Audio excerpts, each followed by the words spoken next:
You've only got to follow the news for the last 2 years to realize that the public is being prepared for a justification for this kind of thing. It starts with Israel attacking Iran. Now, this hasn't happened yet. There have been a number of indications that there are forces which are trying to push this into happening. The plan is to provoke Iran, and all of this is intended because it's all right with these controlling forces that Iran has nuclear weapons, because they want them to be used.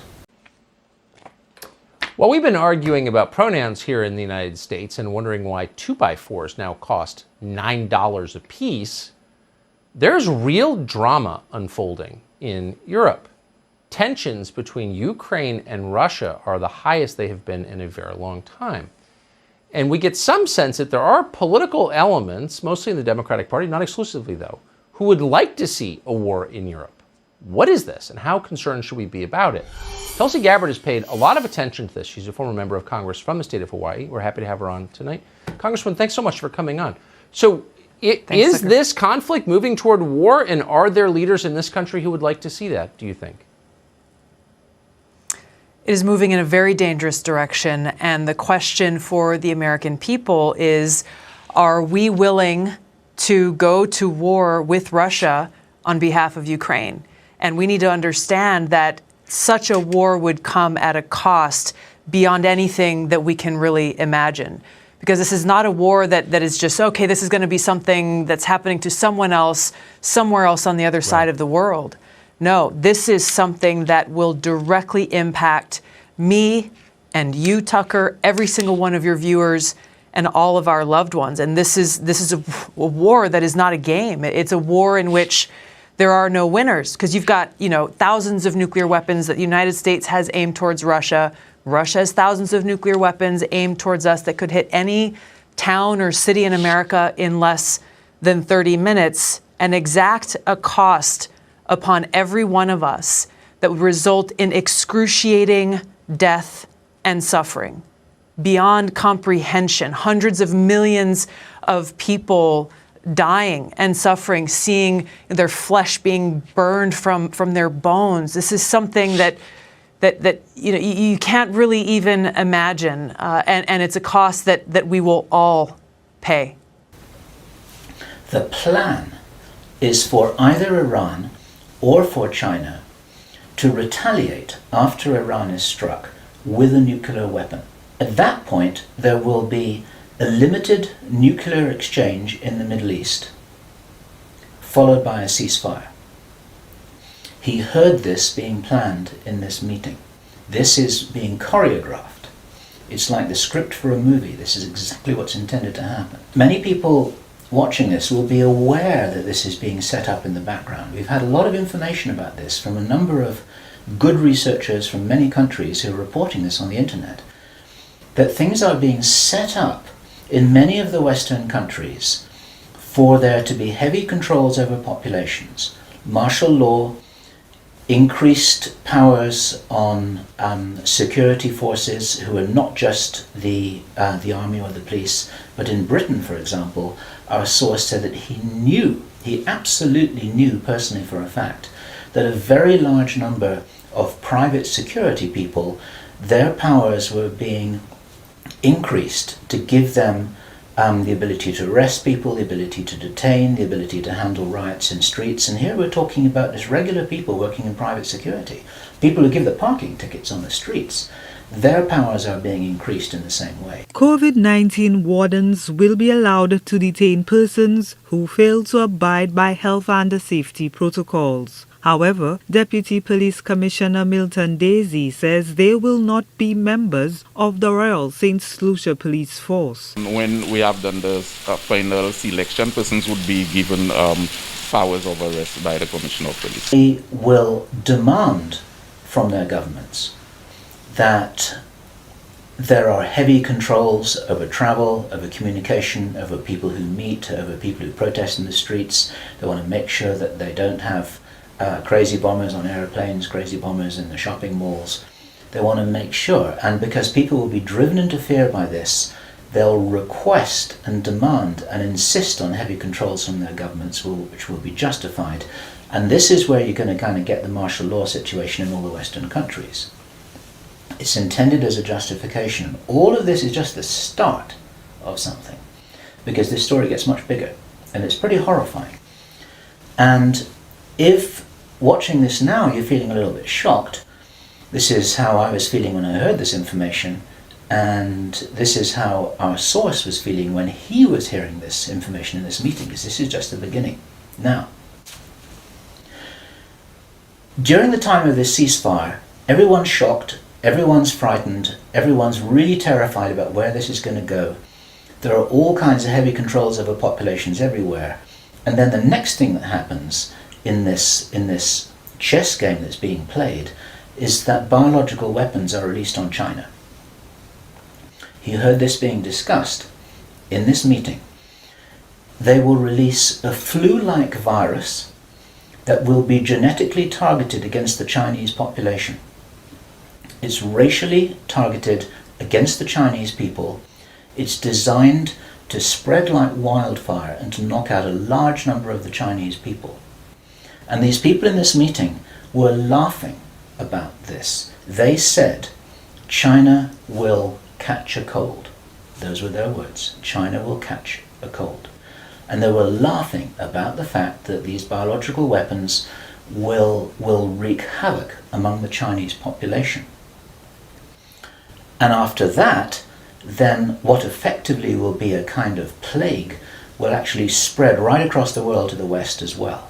Our source was not clear whether this was a Chinese retaliation or whether the thing would just spread out of control in the way that it would be very understandable if it did, whether it's racially targeted or not. These things actually mutate. There's a pandemic that really is sweeping across the world and really is killing people very visibly. And you've got this totalitarian military lockdown in all the governments in the Western world because everyone's going to be in panic about all of this. What is this about? Why are they doing this? Why this insane Dr. Strangelove plan for just unleashing all of this stuff on the world? Why do it? Now, as our conversation went on, I started to find answers to those questions. Now, some of this is speculation. I want to share this speculation with you because it's important enough that we work together here to figure out what's going on. And there are some clues, there's some very important clues that I'm going to present to you here in this video. He said, absolutely, it's about population reduction. So I said, well, in this meeting, did they mention any figures? And he said, yes, they did, 50%. Half the world's population. This is planned as per the Georgia Guidestones. For those of you who don't know what the Georgia Guidestones are, it's a stone monument in Georgia in America that was erected anonymously a number of years ago. It's in 8 languages and it's like an Illuminati manifesto for a new world, as it were. The international travel ban for England will start to be lifted slowly in 10 days' time. Portugal, Israel and Gibraltar are on a list of just 12 green countries that you will be able to travel to without quarantining on return. But some on the list, like Australia and New Zealand, won't actually let you in. This morning, we are verifying if the COVID-19 pandemic was predicted nearly a decade ago. That's the social media claim circulating as more states put restrictions back into place. Jason Puckett is sorting out fact from fiction. Let's start with the claim that this lockdown was planned more than 10 years ago in the, quote, Rockefeller document. Now, there are a lot of claims in these posts. They say that the Rockefeller document talks about a contagious but low mortality rate virus, that it would have a weaponized version, that the virus would be transported between labs and smuggled out by China, that they'd fund government agencies and give them talking points and scripts, and that governments would coordinate a vaccine development and multiple lockdown phases. Okay, that's a lot. Right-hand side of the document, it shows a picture of video cameras recording and surveilling people. Lockstep. Here's the first narrative. It's called Lockstep. a world of tighter top-down government control and more authoritarian leadership, with limited innovation and growing citizen pushback. Sound familiar? Hang out for a couple more minutes here. Now, in this scenario, we'll begin right here. Here's the scenario, the beginning of the scenario. Keep in mind, folks, this was written in 2010. In 2012, the pandemic that the world had been anticipating for years finally hit. Unlike 2009's H1N1, this new influenza strain, originating from wild geese, was extremely virulent and deadly. Even the most pandemic-prepared nations were quickly overwhelmed when the virus streaked around the world, infecting nearly 20% of the global population and killing 8 million in just 7 months, the majority of them healthy young adults. The pandemic also had a deadly effect on economies. International mobility of both people and goods screeched to a halt, debilitating industries like tourism and breaking global supply chains. Even locally, normally bustling shops and office buildings sat empty for months, devoid of both employees and customers. The pandemic blanketed the planet, though disproportionate numbers died in Africa, Southeast Asia, and Central America, where the virus spread like wildfire in the absence of official containment protocols.